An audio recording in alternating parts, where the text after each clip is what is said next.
because this week, well, you mentioned this one because obviously I've been away at my brother's wedding. I was checking in where I could with the shocking internet connection we had there. But you brought this one up, so well, it's something I've noticed for a long time, and you go down this avenue. If you say anything, you're racist. Mm-hmm. You're damn. You could ignore it. You could totally ignore it. But this has been going on for the last 18 months to 2 years. I've been noticing it more and more and more, and it was verbalised by none other than Reform MP last week. Mm-hmm. We had the week before the Tory or Labour that went out to Birmingham and said they couldn't see a single white face up there. Yeah. Oh, this is all inclusivity. So Reform went one step further and said, "Have you noticed the TV adverts these days? Well, I think there's not a single white face on them anymore. Or they're mixed race families. You got the Flash advert. You got the black mother, the white husband, and the in between, probably a Chinese child. They're very oddly mixed families that seem to have been put together by run out of people in central casting. DEI coordinator or the United Council of Benetton. I do think though, context is important, right? Yeah. Because this is a factor. Because like I say, I've been playing catch up this week, so I've been rushing through trying to get all the clips together and everything. So this is Sarah Pochin. I couldn't remember her name. I was Sarah Reform Pochin. Yeah, who is with Reform. It would appear. And how much longer we don't know. That's the thing. Well, again, this is the thing as well, is from reporting I saw of it briefly while I was away and getting, between that and getting back, I saw the reactions. And then I got the clip and I'm like, okay, so context. Context is it. Well, this is the thing. If you were to take it on face value, what we're looking at here is a report that basically this woman just went off on one, right? But let's actually watch what happened, because I think, again, context is important. Everything. And again, this doesn't necessarily... That's not an argument to what the people are complaining about, right? And we'll get onto that in a minute. But like I say, context is important. Let's see what it was that actually happened with Sarah Pochin. Callers, let's start with Stuart in London. Stuart, what would you like to ask Sarah Pochin?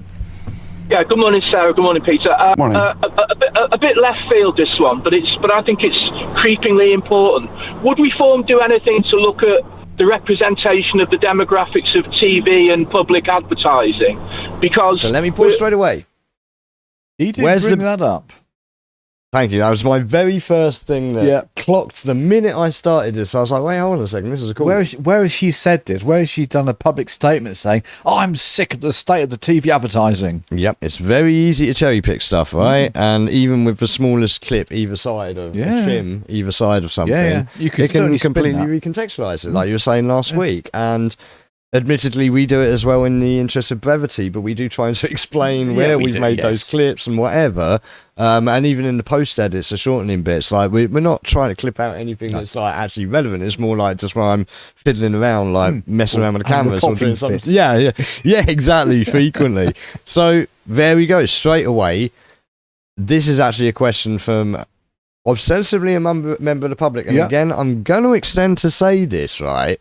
Not this is a defence again, but this is just a reality. Is that who's the guy phoning in? Is it a we plant? have no idea. Is it question time audience member? It could potentially be. Yeah, exactly. Stuart from London. It could very much be. But at the same time, there's a certain side to this caller that makes me think he probably is genuine, but he's also kind of deliberately asking this question, because he knows exactly where it's going. But let's follow it.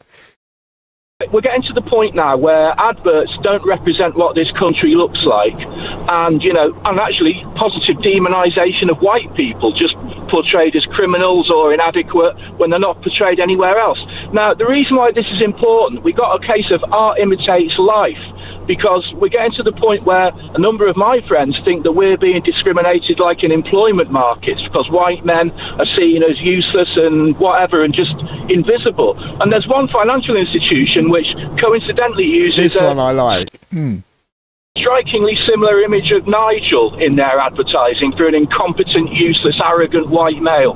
I just wondered if that's Okay, for anyone out there that doesn't know the UK, we got an advert for a bank. Is it Nationwide? I think so. Nationwide Building Society. I'll give him credit for this as well, because as soon as I saw it, I instantly went, "That's Nigel Farage's suit." You know that suit he wears, like the stereotype, like Canary Wharf banker. Yeah, and the guy, he's not wrong. They modelled him on it, and the thing is, he is actually like this.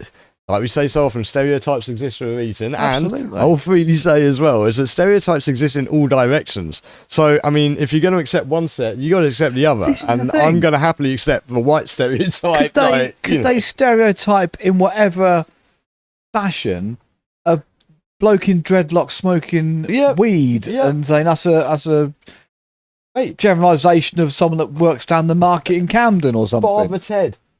Like all of Father Ted is a complete stereotype, like Rabsy Nesbitt. But again, it's white people being stereotyped.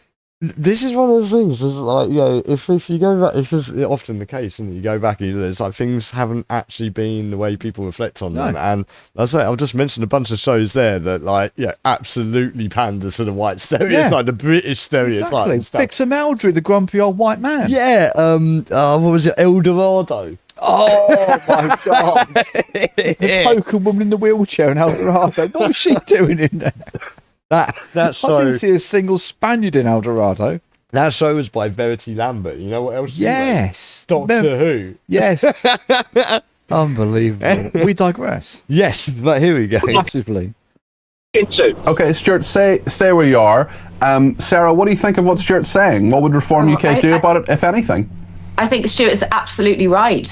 Drives me mad when I see adverts full of black people, full of Asian people, full of, people that basically are anything. What's wrong with that, Sarah? Cut that bit into context or out of context. The thing is, I did want that meme, with Captain Picard face palming and then the entire audience face palming. She's just...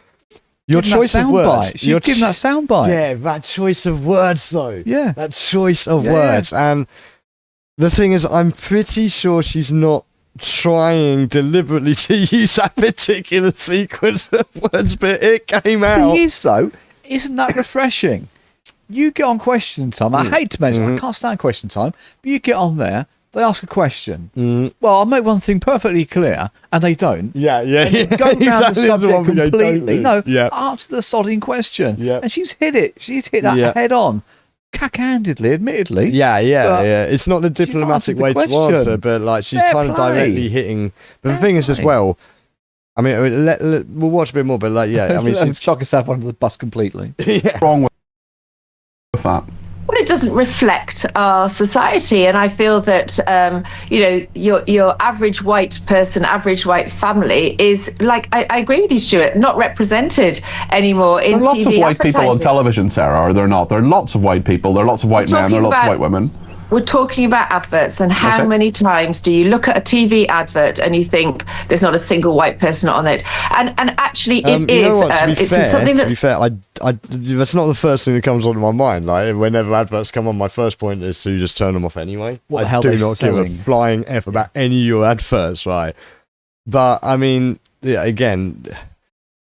Because I believe of the woke liberality that goes on inside, this sort of like in the arty-farty world, when it comes to, northern towns like Runcorn that I represent, it's just not representative of the rest of the country. Might be fine inside the M25, but it's definitely not representative of the rest of the country. And actually, what, people, I'm hearing this more and more, people notice, and people will switch off.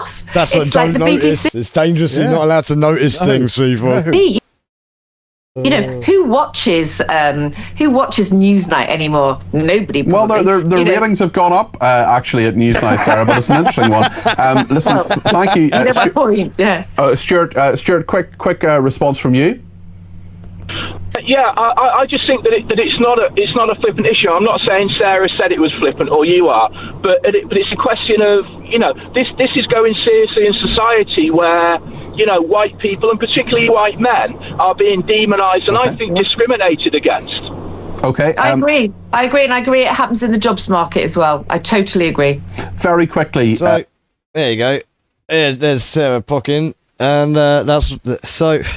Like I say, context is important. This was a question from the public. Allegedly, and it's alleged, or it could be interpreted that this is a question from someone that's actually thinking of voting reform, has an opinion that he believes reform is backing, you know. And Pochin just does actually quite a astute job of just jumping on that and going, right, I know what you want to hear. Yeah, I'm going straight forward. Quite unpolitician-like, actually answering the question. Yeah, problem being, not just like obvious political issues of making a statement like that. You can't just, you know, literally call it how it is. But again, like this, for one thing, it's distraction. We'll get back to why it's distraction in a minute. But also, it's so reductive, right? Like, basically, this has obviously happened. It's not unnoticeable. No. You notice it everywhere, and people have been very proud about it. Channel 4. I mean, look, and again, this is just an observation, okay, of situational fact that I've lived through. Watching Channel 4, and occasionally you'll get a Trinidadian lady on, and you know, my West Indian people out there and my Jamaican people, yeah, you know what I'm talking about when a Trinidadian starts trying to say anything. They even did a joke of it themselves on the Real McCoy, where they do the BBC programmes translated for a week. Yeah, and they have one of them where it's like Doctor Who, and it's like, yeah, not Dalek, and all this stuff. And it comes around and goes, well, then people are wondering what one. Well, that was for our Trinidadian viewers, because it's such a randomised like patois and whatever. Okay, so again, I'm not blowing this out my ass. You know, this is a thing. And yeah, it is everywhere. I mean, remember the Bovril advert, Bovril family? Yeah. Was it Bovril or Bisto? Sorry, Bisto. Yes. Sorry, not Bovril, Bisto. You know, again, people are kind of like thinking of that, and they're also thinking of this pervasive thing where, they're not wrong, right? In advertising, I pointed this out a while ago, where the dad just couldn't ever seem to be. Oh no, we were useless. We were useless. Yeah. We couldn't wash up. We couldn't work a wash machine. Couldn't start your car without getting stuck in the mud, and then couldn't get it out the mud or change the wheel while the women sitting in there laughing at you. Remember that advert? Yeah, like, that's it. You know, so that's valid. Couldn't read a map. The women had to read the map and ask for directions. So yeah, we've been put under for comedy effect for years. Yeah, and the thing is, again, I don't have a problem with that. Like, everyone can get like evenly like rip the mick out of. Right? We can do that evenly, but like, I think one of the other big problems here is that I think people forget where this really kind of comes from. It really stems from, and we'll come back to this again in a bit, like in another subject. Is corporation wars? Okay, like the market was there back in the day before TV. And then TV or radio even. And radio comes along, you got like radio advertising. So you can expand your market to the people who are well off enough to have radios. And then that filters into the people well enough to have TVs. And once you've got like blanket coverage of radio and TV, then you got to start looking at how we're going to target other demographics, right? You've already got all of the people that are were early adopters and all of that. Now we need to start getting into niches, right? And that's where you start getting things like the rock radio, dedicated to all rock all the time, and then they capture all that market, and you go through the years, you end up with things like rock and wrestling connection, things like that, where it's broadening out even more. How can we draw people, because that was an MTV thing, right? Rock and wrestling, and that teamed up with WWE or WWF at the time, and again it's trying to draw in more demographic. Thing is, there's a finite demographic level you can reach before it peters out. And I think now, you were saying just now about you don't watch adverts because you a lot of us now, how we consume watching things is completely different, isn't it? It's Netflix, for example.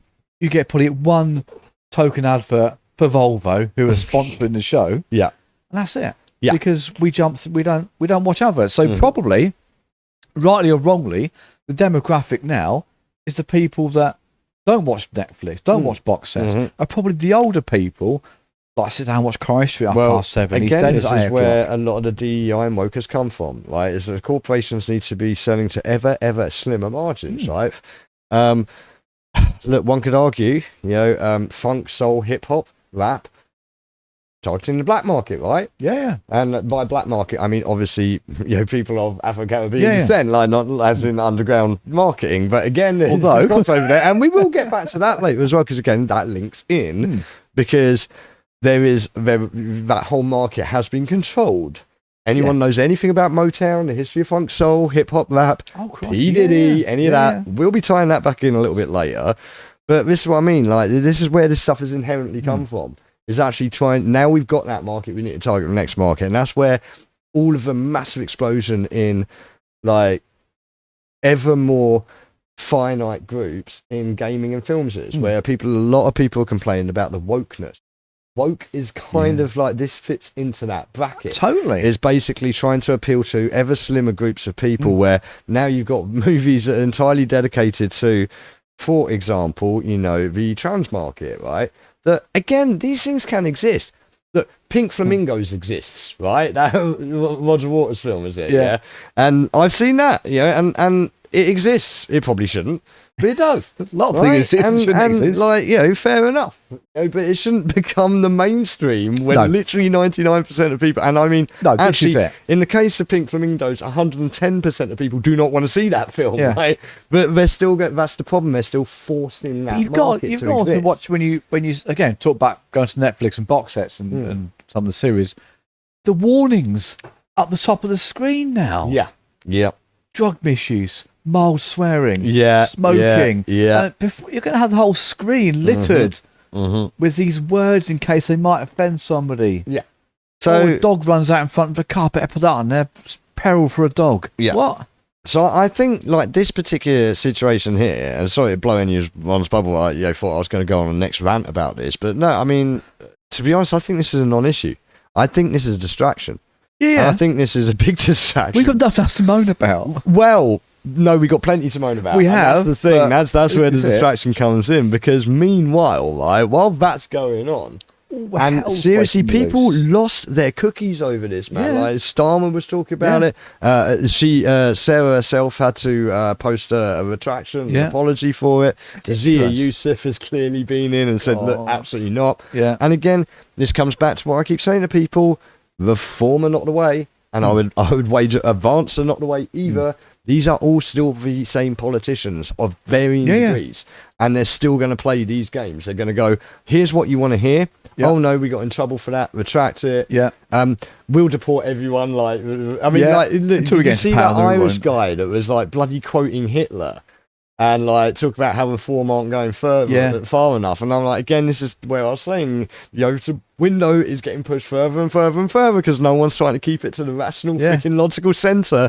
This is what we get. But it's just so easy. It's lazy politics. Every time you mention reform, you've got to mention right wing Nazis and Hitler. Yeah, it's insane. And like I say, who's saying that Starmer's any better with his national ID cards? This is the and thing. All the stuff of controlling people. And curfews and so all this vitriol, all this craziness, all this hyperbole slung at her, right? Meanwhile, what's Starmer proposing for the migrants right now that we were following last week, again tying into last week's story? Well, he's now gonna, if we're talking about the same thing, he's gonna let them trash army barracks.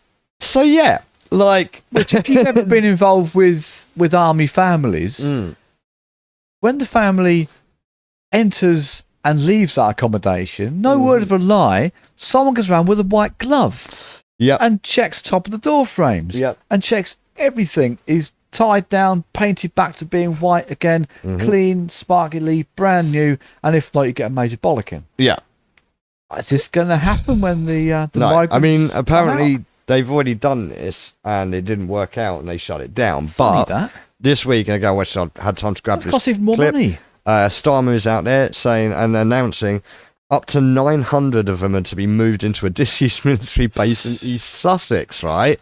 And he's quoted as saying that, like, this is a great thing, and we should be looking to do this. Sussex, I don't think we should. He was saying we should be looking to do this wherever we can with our military bases that aren't in use.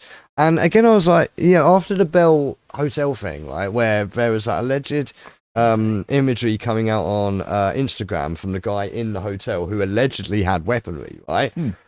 And again, the whole concern that people have that, like, one of the key things with our security, our national security and our defence is the fact that we're an island, right? And many people have tried to get on this island. They haven't done so well at it. Well, no, the thing is, in a direct military conflict, they've never done so well. And the big worry, in a way, is how do you get around that? You bring them in under the cover of night, like 2:30 in the morning on a dinghy or a bus, as we may have seen last week, and you train them here. And once they're trained here, you release them, like we were talking with Operation Scatter. Yeah, which is exactly what is going on. And if you're, like we said last week, if you're trying to tell people we are not bringing in a whole bunch of like these fellas that are fighting AIDS to put them in army barracks and train them, you ain't doing a good job of it, Can you imagine it? They get on this boat, they go, oh, we just avoided all the tyranny and the subscription over in our country, conscription over into our country. We're going to avoid being put into the army and in some barracks and mate again. But like, train up here and off they go, you know. And this is a great cover up right here. This Pochin thing is a great cover up, right? But wait, there's more. Right, there's more because, of course, we've got Shifty Sadiq. Yes. Right? And let me see if this is up here. Here we go. Yourself. So I do actually mean brace. Sadiq, right? And again, like I say, all this hyperbole over Sarah Pochin, basically just observing a very ambulatory observation that is, right? It's like you couldn't be walking slow if you tried by just going, I watch TV and it doesn't represent like what I feel Britain is, right? Yeah. This is covering up Sadiq, right? Who? So, what do you know about the accusations falling out this week with Sadiq, or the revelations with Sadiq? Not a lot. Right. So, I read on to that one. So, there's been a publication. Now, I can't remember if it was the Standard or the Mail. Can't remember which particular crap rag it was, right? There's one in the mainstream media crap rags. And again, you know, I said we're kind of living in a world where before it news has suddenly become the mainstream, and I do wonder if this has been brought to the mainstream deliberately as them, you know, we watched the Channel 4 like thing about the asylum hotel investigators last week and that, and we saw them closing ranks and whatever. Oh, hello. Got ourselves some, let me just fix that. Yeah, we've got a little post there. Russian by the looks of it. Yeah, it does look Russian. Unfortunately, I can't translate that right now. Not. But hello, greetings. They agree with Mrs. Pochin. Yes, yeah, maybe they do. Maybe they do indeed, yeah. I'll just check if... all seem to have set the Russians, someone on one, don't I? Yeah, apparently. So we were quite popular in Russia once. Yeah. But anyway, where was I? I was digressing. Yeah, so John so this John Wedger has been published in mainstream media, basically saying that Sadiq's been covering up gangs. You know, that the type of gangs. I mean, this video is going to mention it anyway. So our YouTube, we're going to be algorithmically challenged again. By I think we are. Okay? I think, yeah. And I will warn anyone watching as well, given the nature of these allegations against Khan or allegations of what's been apparently happening for a long time. And years. I have to say, my research has been going into this for many, many, many years now, and I'm not unaware of John Wedger. I know this guy, and this is what I mean about like the sort of before it's news, National Enquirer, News of the World sort of becoming mainstream, whether they're testing the waters of seeing if they can claw some people back by bringing someone like John Wedger in. And again, I am not criticising John Wedger's credibility, but he has long been part of what has been regarded as a conspiracy community. He's done an awful lot of work with Sean Atwood, and Sean Atwood obviously has blown the lid on an awful lot of stuff, including Virginia Guthrie, the whole Epstein thing. He went to the house that Andrew was photographed in. I actually watched that live stream live from his mobile, knocking on the door, and then the bloody cleaning lady opening them, going, look, there's where Andrew got the photo taken with Ghislaine. And the thing is, like, he's also made commentary and be involved with like some of these that talk about, you know, the Madeleine McCann situation right now. Yeah, well, this is apparently the DNA has proved. Yeah. So, it isn't, but again, there's another whole story. There's another whole story there. We will come back to that one at some point because there's lots more to go into with that one. But we digress. Okay, the shout out to Taz there. So this John Wedger guy has come out and he's been talking about a lot of stuff I've already heard because he's been saying this for years about the gangs. Yes. And Sadiq Khan, he's saying, has been covering this up deliberately. And he's insinuating that because of Khan's particular nationality and faith, his heritage, maybe something to do with it, okay? So for anyone that doesn't know, right, he was asked directly about this by an inquiry, was he not? Yes. And here's his reaction, and we've got here the podcast of the Lotus Eaters, and again, all of the sources and resources will be in the credits and will be posted in the description after we've finished. But here we have Nate, Mr. H, my boy, down with the podcast of the Lotus Eaters, and he apologises as well. We're going to have to listen to Sadiq Khan and his interrogation over this from a little while back. You all, brace yourself. And I do actually mean brace yourself, because this is probably one of the most infuriating videos, if you haven't seen it, you will ever see. I asked you this question last week and you found every which way but not to answer it. Just how many grooming gangs have we got in London? Avoiding a misunderstanding, can she define what she means by that? Yes, if you look at what's gone on in Rotherham, where there are people taking young girls, grooming them for sex, that is what I'm talking about.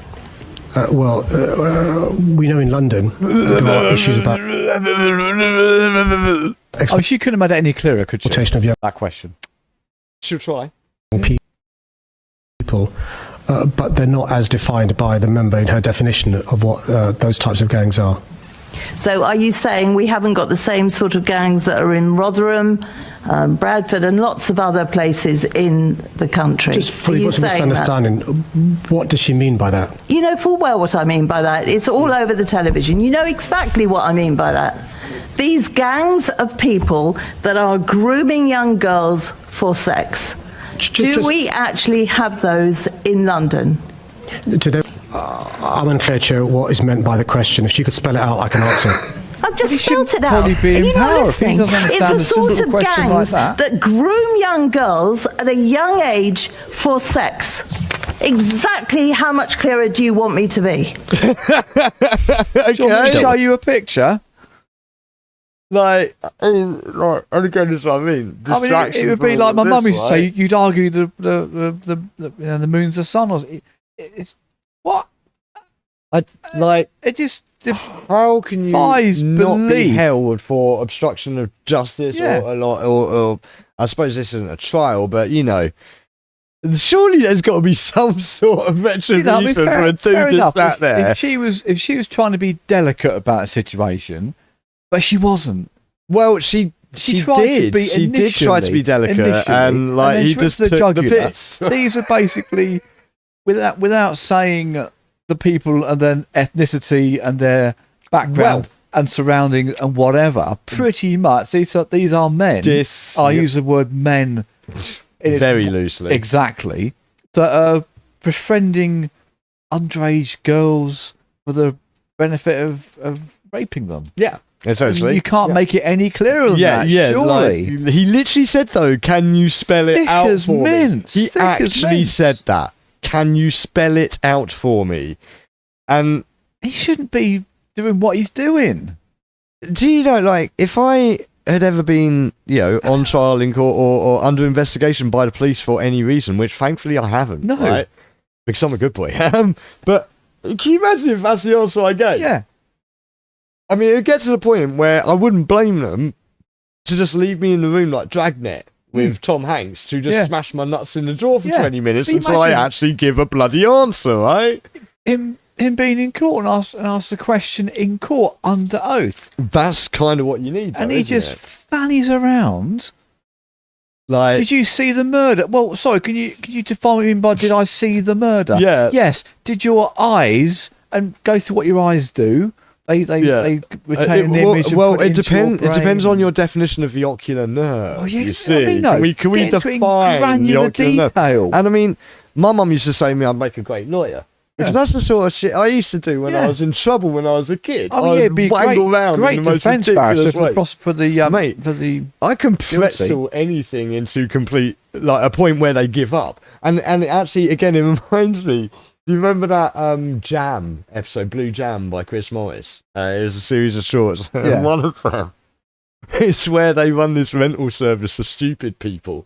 And you can rent a stupid person because what you find is when you argue with a stupid person, there's a point you get to where you just have to give up because they're never going to get it. Yeah, and it's the woman goes in, Julia Davis it is, the plays her, goes in. It's like she's getting her car, her husband's car that's been towed. Yeah. But she's so stupid, she doesn't understand. It's like, you've got to pay for the car. She's like, oh, you're going to pay me for the car. And it's like, no, you've got to pay me. It's like, why would I pay you? Like, you're the one who's taking the car. Yeah. And she goes through that, so the guy just goes, look, I don't care, take the car. Remember that Paxman thing from years back? Yes. But did he threaten to overrule you? But did he threaten to overrule you? And it was 8 or 9. Yeah, and then he eventually just said, fine, if you're not going to answer the question, screw you, I won't bother,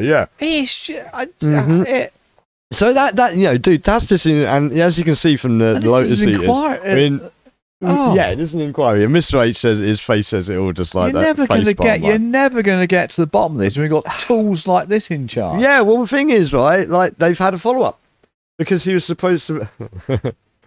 He was supposed to produce an oral report, and can you define your definition of an oral report? Yeah, well, I'd rather they didn't, because the number of times she says it in this next clip, man, like, I'm thinking this is a new drinking game. Is like the oral report drinking game. Quick look at this. Just more stuff, basically, right? Here he is again.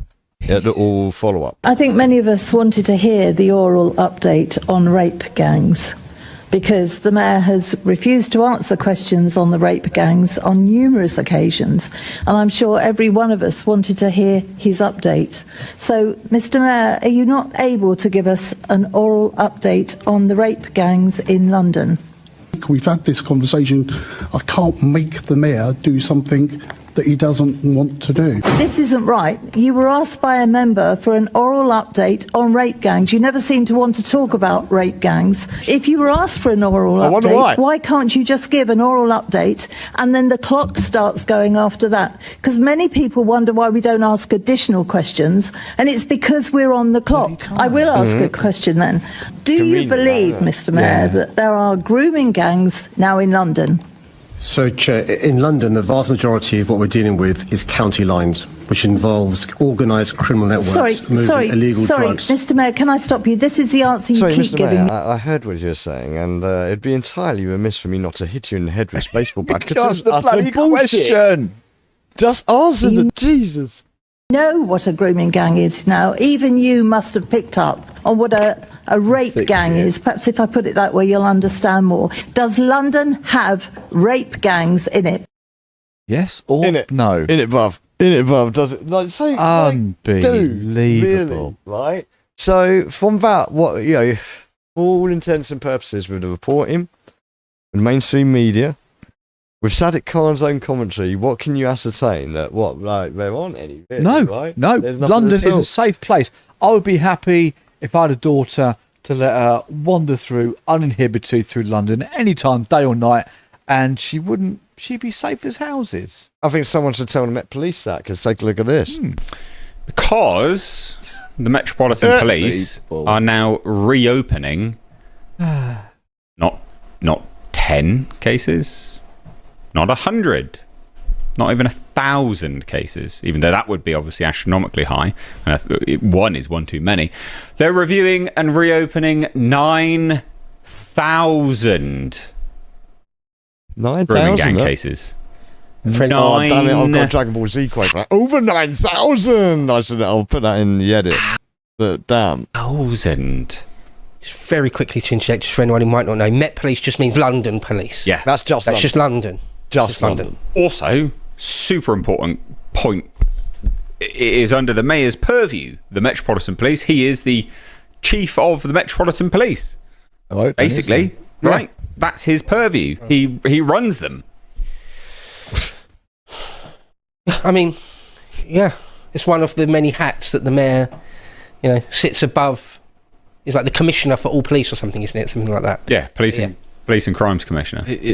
It's interesting that this comes up now, because I remember being on the podcast with Carl one time, and we were talking about the grooming gangs, and he said how it's interesting how London has all of this diversity, and yet there doesn't seem to be any cases of grooming gangs. And of course, the obvious answer is, well, it's all going on. It's just been not reported on. Not reported. Under the carpet. Yeah. And like I say, like John Wedge has been talking about this for many, many years.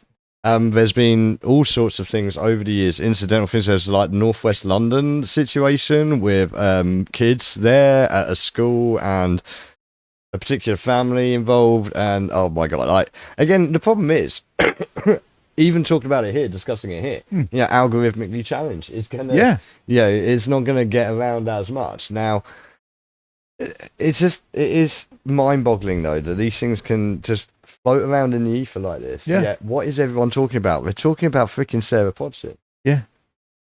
And yet this is a far more serious. Yeah, way more serious issue. Like they just said, one is one too many. This is 9,000. 9,000 gangs. And when you look at it in the context of Bradford and up north in the Midlands, there's at least 10 or 15 people involved. I'm saying men, because they're not men. They're not real men. So that's 10 or 15 times 9,000. Yeah. That's outrageous. That's a lot of people. Yeah. It's absolutely outrageous. And not again, to mention the poor victims. And again, why I'm saying this sort of urging caution of a fixation on reform or advance, because again, this Pochin thing has done a great job of keeping this out in the news cycle. Why is this not?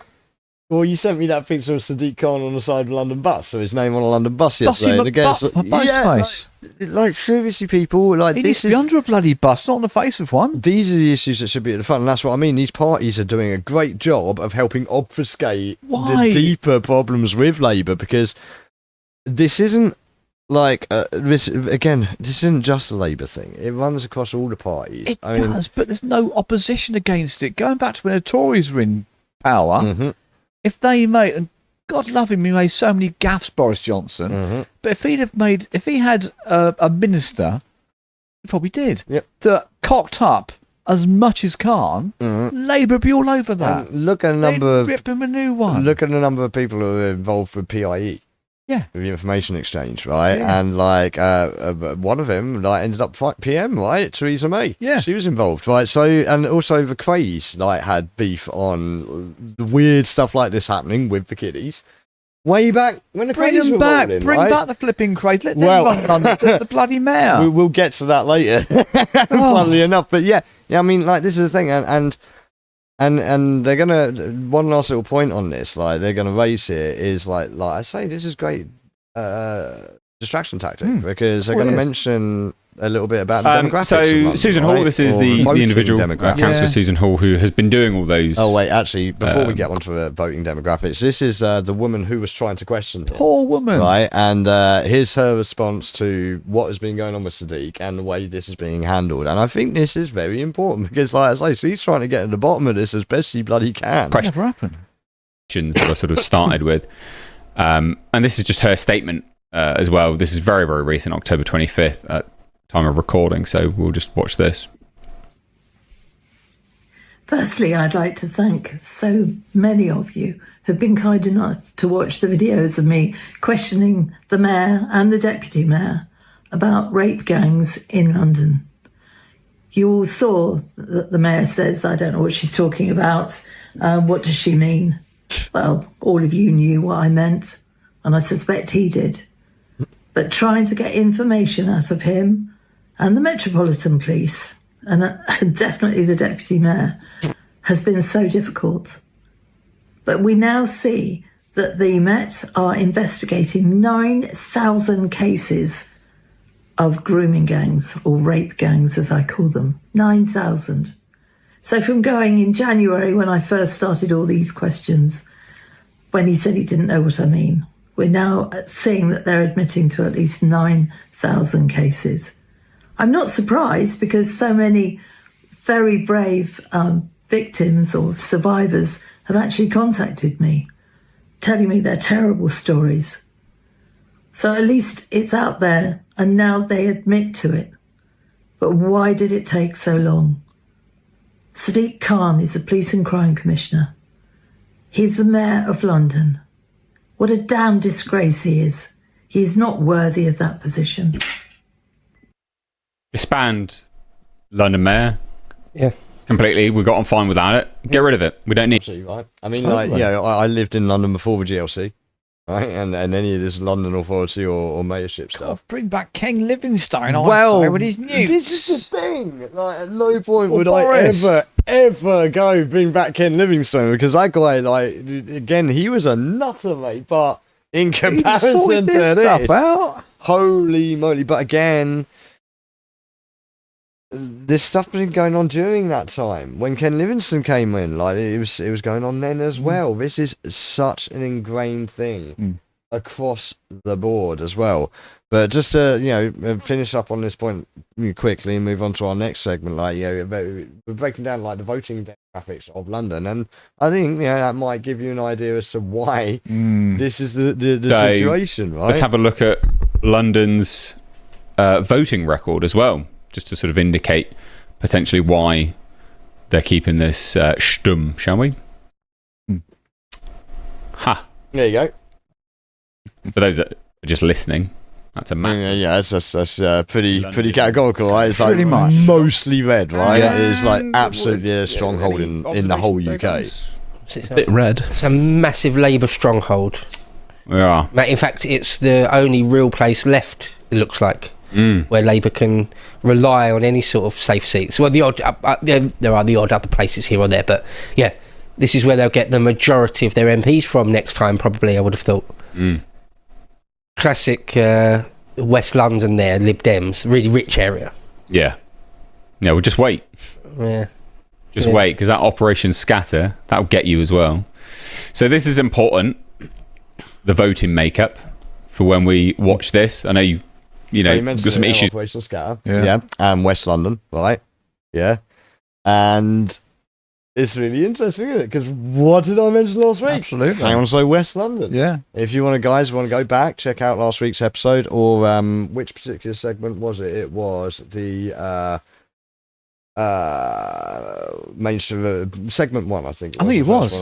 Yeah. Like there's the chop down segment of that part 1. If you want to just watch that segment of it, but yeah, we talked about it. It was good. Good stuff. But he's saying right there, wait for it, West London, it's coming. That vote is already there, and we will bounce back to that in a second because it is already there. Trevor Phillips, you know Trevor Phillips?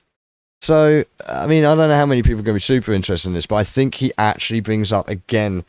So you were saying the way Sadiq was deferring it, right? Is because he was like, I agree with you.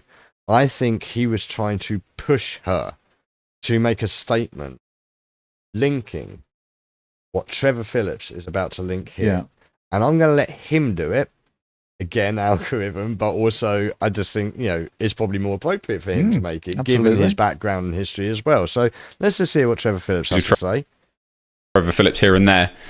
But he says this, and it's worthwhile listening to.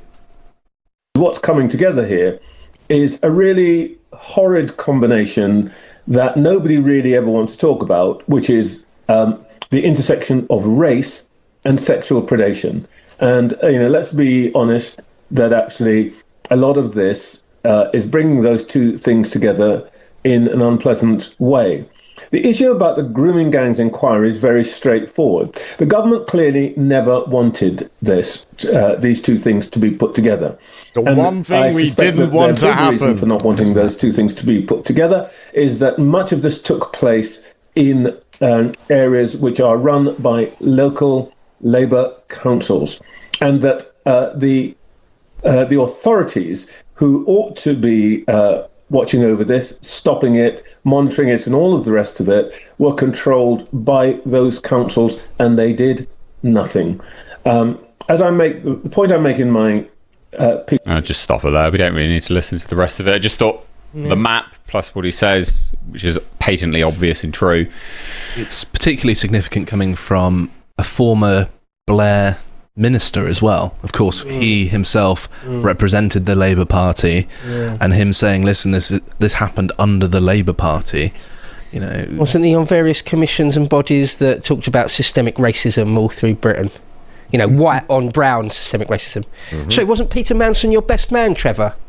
Oh, thanks, Trevor. Yeah, you're about 15 years too late, actually, Trev. Yeah, really brave of you now. Yeah, cheers. Trevor Phillips. Of course, Peter Mandelson was on Epstein's flight logs. Best mate, actually. Right. Yeah. One of his best mates, apparently. Yeah.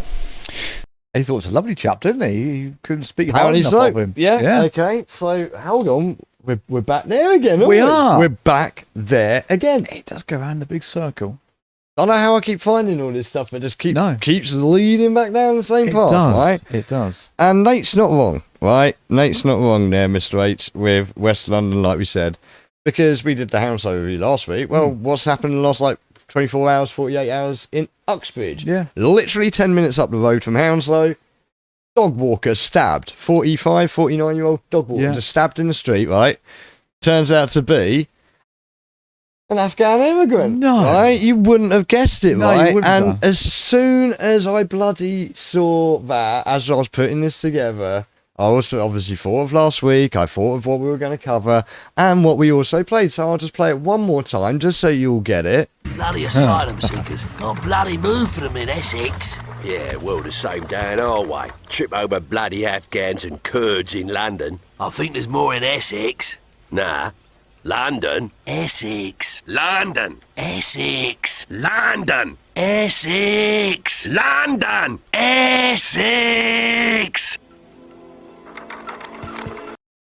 We're there, right? We We're are. there. Again, once again, it is crazy. And, I mean, there's that. So, not only you got that, not only have you got the enrichment in Uxbridge, but you mentioned that they accidentally released someone, right? Do you know who it was? I don't know his name.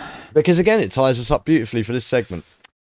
I know he wasn't supposed to be released. He was supposed to be being transferred, wasn't he? Someone got £70 for his troubles, and so if you believe the stories, try to get back in I just played again. that clip again, right? And we've just gone from Uxbridge, right? Remember the dude at the Bell Hotel? Oh, no. It was him! They accidentally released him. He was found by someone, apparently a member of the public in Kensington. As you do. Miles away from where he got out, right? Just stood in the street chatting to someone outside a shoe, SCUH. Saying, I shouldn't be here. And so he's been rounded up, and what I was reading earlier, breaking news on it, is Starmer's paid him to leave. Yeah, quite a lot. And they've taken him back to Ethiopia, which again, I was like, wait, what? Yeah. Ethiopia? Guy was supposed to be Eritrean. Reports said he was Eritrean. And also, if you go back and check AY audits, he talked to that guy before the guy had been arrested without knowing who he was. Yeah. So somewhere in the AY archives, if you go check them out, right, AY_audits, I'm pretty sure you'll find it. And again, I remember watching it, the guy saying he was from Eritrea. So why are you taking him back to Ethiopia? Which again ties into people do the research on the Clinton Foundation, Ethiopia, the Ethiopia-Eritrean War, Hillary Clinton's involvement with that, the US State Department. Probably do an episode on it at some point, depending on where all of this goes. But all of these back to the same place, pretty we're much. We're back there again, right? London, Essex, right? So there you go. That's what I feel about the whole Sarah Pochin / Sadiq Khan thing. It's like, one's just a cover up for the other. Of course it is. Yeah. And what better to put your name on a bus? Yeah. Yeah. Absolutely crazy. And again, these things do not spell a party that is actually trying to survive. No. But they seem are to be doing? more interested in protecting their own, covering their own arses. And it always becomes now that the party is more important than the public and more important than the country itself. Yeah. The Labour Party is bigger than the country. Do what we say, not do as we do, which we all know has been happening for a long time anyway. Yeah. It really is, again, people out there, it's daily dose of political insanity. So when was this inquiry when Sadiq refused to answer the basic question? What's this, January, February time? This was happening. So he refused that. So if he'd have actually answered that question then, how many of these 9,000 cases wouldn't need to be reopened, or I mean, again though, if we had been, like we said in the last podcast, if we'd been dealing with this way back when, because it has been a drip feed, has been a slow drip feed. But and when the police become less worried about randomly stopping and searching people, we can't. We can't. Oh no, missus, can't possibly speak to that person because their colour and their race. Where we see it's been race. Oh, well, let them crack on then. Let them do things they shouldn't be doing and murder people. And well, again, George Wedge has spoken about this before as well. It's not just the corruption and beyond, and other groups like the Oldham group, police, but also the whole setting of targets. And in some cases, there's been targets set to reduce the number of ethnic minorities you're arresting because it's a bad look. Well, here's the thing: stop committing bloody crimes. Like they're saying, it makes us look racist to be like arresting that dude that's breaking in through the window and like smashing up your. Can you not do that? I can't arrest you. It's insane. I'll caution you for that. But Karen, the middle-aged white lady, says something naughty on Twitter. X. Yeah. Banged up for 6 months. So yeah, I mean, only in the UK, people, and I'm sure next week we shall have yet another completely ridiculous, stupid series of policies, series of actions, well, it's the budget budget's got to be next week or the week after, hasn't it? I'm going to love that. That's going to be a whole podcast on that, isn't it? We won't put up taxes, they say in their manifesto. What are they going to do? They'll put up taxes. Define a tax. That's what we should say. We should all go Sadiq Khan. Can you define what a tax is? What a tax is? Can you define? No, so I self-identify as a non-taxpayer. Yeah. How far would they get on that? I did as being self-employed for the last 20 years, and there's like a million or so self-employed people in the country. What if they all refused to pay up on January the 31st? How many of us could they possibly fine? I'd say the level we've got to of just like straight up like criminality in your face is just crazy. Blatant. It is crazy. It really is. And let's say the whole thing, even the thing about the adverts, you can't. It's the elephant in the room. You can't say about it. Risk of. I don't care. I give up caring what I say a long time ago. As long as it's not offending. Not like you're not offended by it. I don't care if you are. Well, yeah, you know what I mean. Really. You're not offending people in a big way. It's just ridiculous. It's like we said the other day. It's the offence by proxy. Yes, I'm offended because I feel I should be offended. I'm offended on behalf of you. Like I'm offended by my black folk and my Asian folk. I am guilty of that, man. Like it's just it tends to be when people do like something really that is a massive affront, and I'm like, bro, I ain't black, but bro, that makes me feel really angry, you know? Like, it's something I'm about to go out and start marching for on a weekend. Exactly. You know, it's like anything, isn't it? There's good and bad people in every walk of life. Yeah, and it's a generalisation. You say, you can have 1,000 Asian, Afro-Caribbean friends, Afghan friends, and only one of them is going to be a murderer. Yeah. Well, I mean, we could have like 3 interstellar objects pass through our solar system, and only one of them is going to be a serial killer on a blind date. To quote Avi Loeb.